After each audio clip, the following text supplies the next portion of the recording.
Juicy Monday, y'all. Hold on, let me fix my headphones.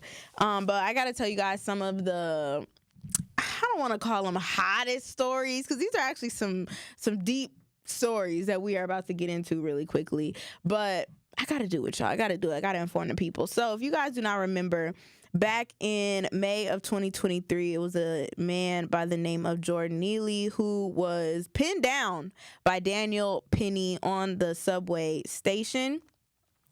Penny killed Neely after he placed him in a 6-minute long chokehold, and they argued that he knew the outcome of his actions, but he continued to keep Neely in the chokehold for way too long.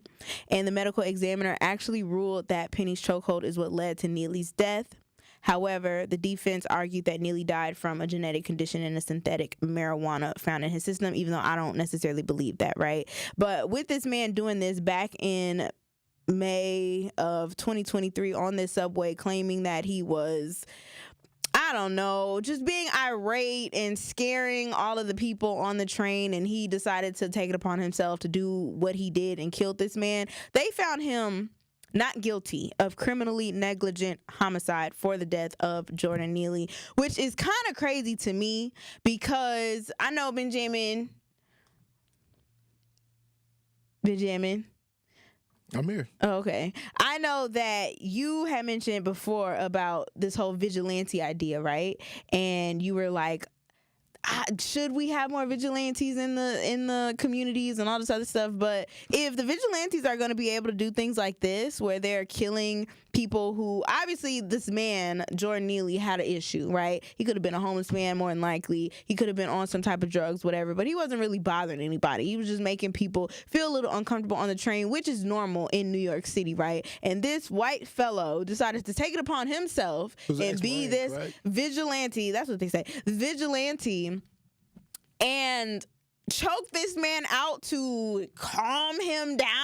I don't know, but I don't like that idea, because everybody does not know how to handle every single type of person, if you know what I mean. Marine or not, Army or not, veteran or not, policeman or not, fireman or not. Everybody is not equipped to always handle these types of situations. So if we do have vigilantes out on the streets who can just assert themselves in whatever situation that they want to, that kind of scares me, because what if you aren't really doing anything wrong, but this vigilante type of person feels as though you are, and they decide to take you down? This here, by him being found not guilty, just goes to prove that, hey, he thought something was gonna happen, and it didn't necessarily happen. He didn't do anything to anybody, but he was still able to hold him down and kill him, essentially. And I don't like that idea. No, I don't agree with it whatsoever, Juice. It just reminds me of what happened even here in Milwaukee, right? Like downtown at the Hyatt Hotel, we had Devontae Mitchell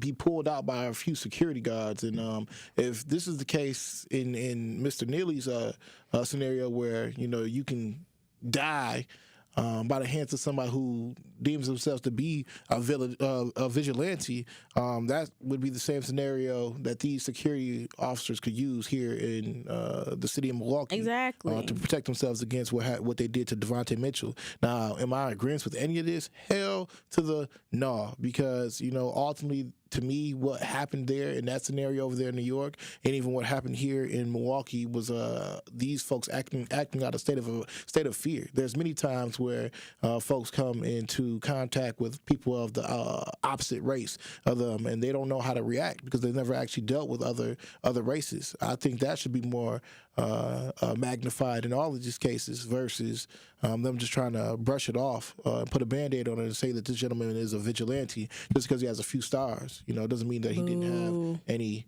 evil in his heart. Exactly. So, and look at that. I don't want to say they're playing the race card, but the young man Jordan Neely, he was a black man, and the one who killed him was a white man. So people are saying, listen, race was definitely involved in this. I would say there's racism involved in it, but ultimately I would say classism is involved in that, because there goes a gentleman who is deemed to be a homeless man versus somebody who is looked to be, a productive citizen out here in the United States, him being an ex-military veteran. So it's one of these things where class definitely played into it, and the color of his skin definitely is favored in right.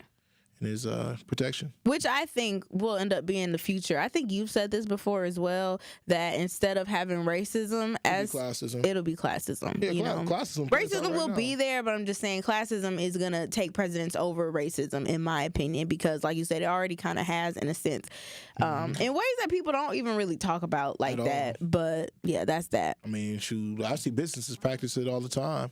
Like businesses that say, you know, they only accept people who have credit cards or debit cards. I think that's classist. Exactly. But that's just me. That's another conversation for another day.